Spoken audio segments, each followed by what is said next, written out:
Well, I mean, like you said, you were coming from the pro wrestling world where you have to kind of give them a show, but in the MMA world, it's you just want to end it as quick as possible. You don't really need to or want to put on a show, but in your head, you're like, no, I'm here to put on a show for these people.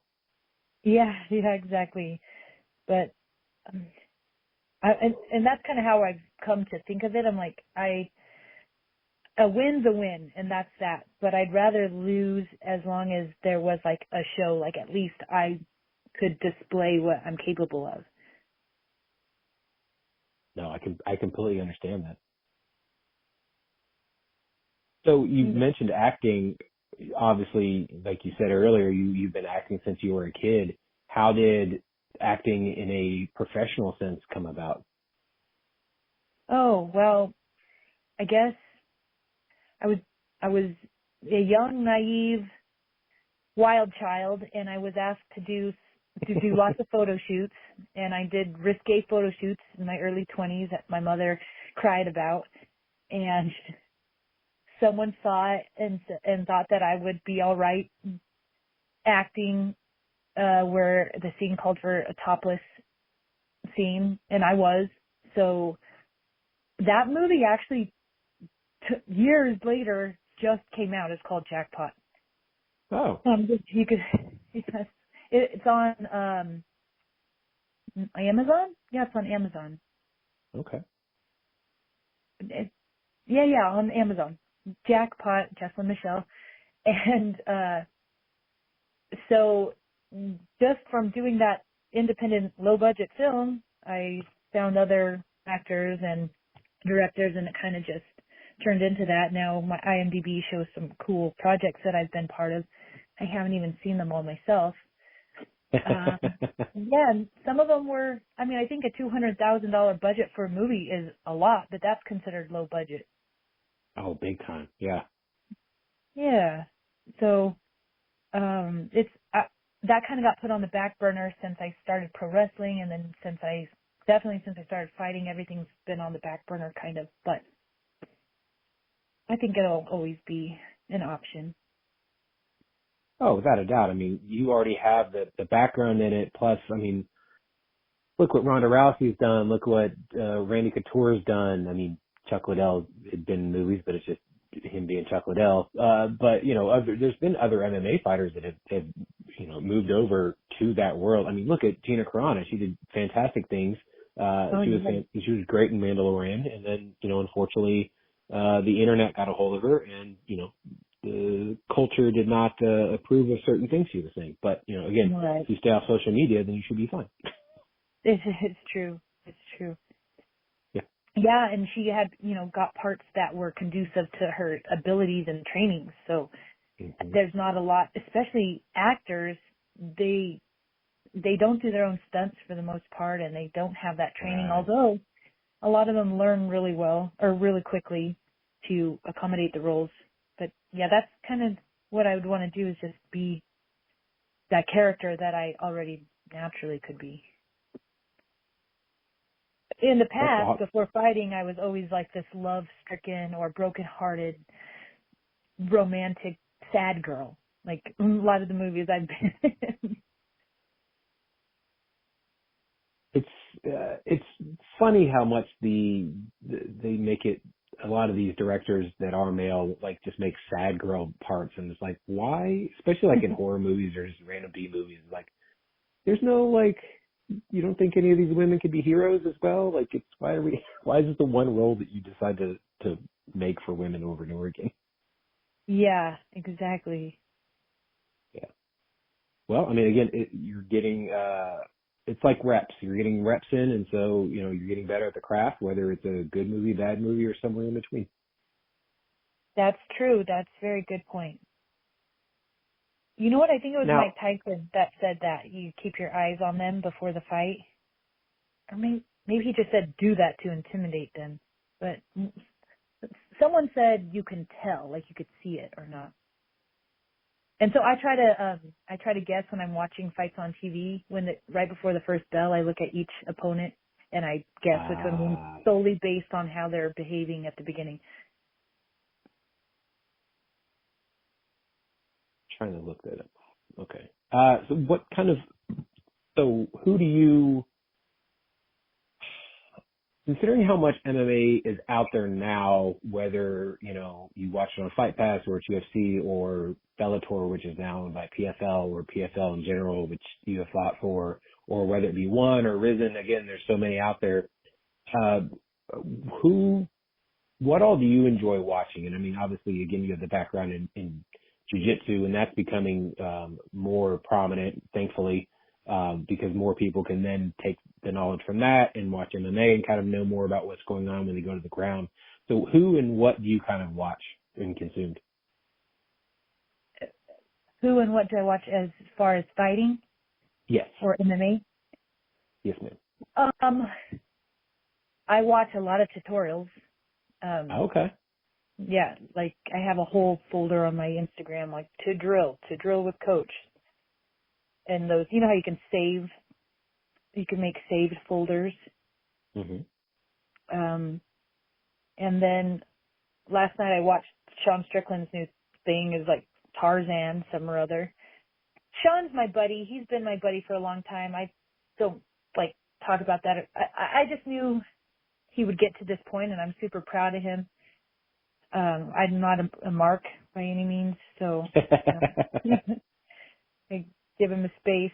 But there's like someone made a new thing. How do they even describe it?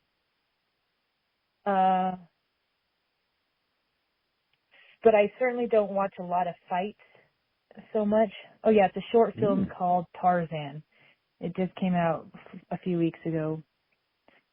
And I like it because I like seeing his evolution, or I like people's evolutions in the whole world. But I would only watch that because I know Sean. Like, I've known him for several years. I've listened to him talk shit to me for several years. So that's like the only reason why I'd watch something like that about a person. Mm-hmm. Other than just like tutorials on how to better myself, really don't watch anyone in particular. Okay. I enjoy listening to high level instructors like John Donaher, but I get so bored. Yeah. It's so bored that it's hard to listen to. So it's more so not who I'm listening to. It's more so like, what are they showing me from what position that I know I get in a lot, or that I know would benefit my style a lot. That's awesome. And I really like watching people I know, like my teammates,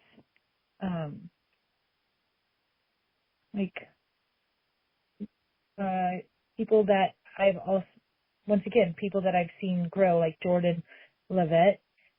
He's always been one of my favorite people to train with, and he's unconventional. So I like watching him. I ask him questions a lot. He's different. But yeah, I think it's just because I know them personally, and I like and respect them personally. That's who I watch and listen to. I love that too, because there are so many times, whether it be MMA or pro wrestling or I guess life in general, that if you know the person personally and you know that they're an actual good person, and then sometimes, I mean, we're all humans, we're all flawed. So sometimes quotes can be misconstrued, or certain actions can be taken out of context, and that's not really who they are. And then you try to defend them, and people kind of will just jump all over you, especially with social media. So that is just, unheard of. But actually knowing these people as human beings and as they are, interacting with other human beings and seeing how they are, makes you so much more of a bigger fan of them, as opposed to what they do on screen or what they're putting out there on social media. So I'm glad that you're able to say that for, especially about Sean Strickland, because I knew as soon as he won that belt that people were going to be all over him, because, that guy is unfiltered and he is as real and raw as it gets. And, like you said, he is a genuine good person. And I've heard that across the board. So, of course, the casual MMA fans or the MMA fans online are always going to try to shit on him because of the fact that he's not, quote unquote woke, and he there is no filter. It's literally brain, mouth. Like it's, there's nothing in between. Exactly. But all of a sudden, more people have jumped the Strickland bandwagon because his success and because I've gotten to know him a bit. He's always talked like that. But back then, like not even that long ago, people would hate him for it. They were like the majority, especially coming out of COVID, where everybody got woke. You know, he never changed. He's always had been that way. I do agree with the fact that he is now a little more eloquent in his broach and says the same things, but in a little better way to not rub people the wrong way immediately. And I've told him that too. I'm like, I'm just proud of that because it's still who he is as always, but he's been able to communicate it better than ever. Right. Well, and that's the other thing is once you're champion, you have to talk to people more, and more people want to talk to you, and you have to, you know, really kind of learn how to guide that ship of like, okay, well, you know, this person is trying to get clickbait out of me. This person actually wants to have a real conversation. You know, this person is just trying to get, you know, gotcha questions or, you know, sound bites and stuff. So navigating that, I imagine it's been a little tough for him as well. But, you know, like you said, he's just being him. And so, you know, no matter what, he's always going to have clickbait because that's just the way he is. Yeah, exactly. Now, when it comes to pro wrestling, what do you enjoy watching now? I don't really get to watch too much of it. I try to keep up with just like individuals, like, you know, people and friends I follow on Instagram and stuff. But as far as watching SmackDown or Raw or AEW, I don't. I'll watch like the clips they have, and that's about it on the Instagram. But mostly of people that I like I'll watch Shotzi stuff. Not a lot, I have to say. There's some wrestlers now I don't not even heard of. I'll check up on Jeff Cobb every now and then, my ex-fiance. Oh. More so because I'm proud. You know, I want the best for him, even if we didn't work out. I didn't know you guys were engaged. I'm actually wearing the engagement ring right now because he didn't want it back. First, let me clarify that. He didn't want it back. That's fine. I understand, yeah. It's just I had been going through stuff and cleaning stuff, so I put it on. Ready. Well, I mean, that's going to be the headline of this is, you know, you're wearing Jeff Cobb's engagement ring. I'm just kidding. I'm just kidding. That's fine. No, it's funny that you brought him up because I still am. I'm a huge fan of him. And then I've been lucky enough to work with a local company here in the DFW area. And, you know, afterwards, everyone's hungry. So we went to the TGI Fridays and, you know, he was there. Could not have been a nicer guy. I took him to his hotel afterwards.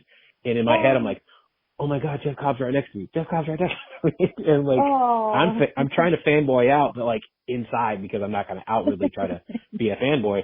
But he genuinely is one of the nicest guys. And like, I mean, this sticks out in my mind, but he was like brushing his teeth backstage. And I thought it was the funniest thing. I was like, why would you brush your teeth at the backstage of a wrestling show instead of like somewhere else? But I don't know. That's just a random thing that came to my mind. But no, nicest guy on the planet.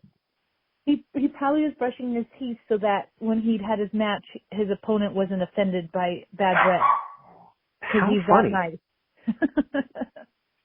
Because he's that nice and considerate. He really is a nice guy.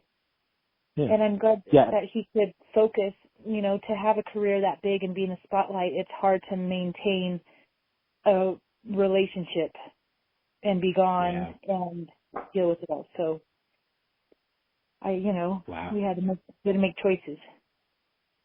It's true. Yeah. And I've loved watching what he's been doing over in Japan. And, you know, he came out, at the Austin, AEW show, one of the first years they were, around, and he didn't come back. And I was like, what is going on? That's really weird. But, and I lost my mind because again, I'm a big Jeff Cobb fan. So, man, I could talk about him all day.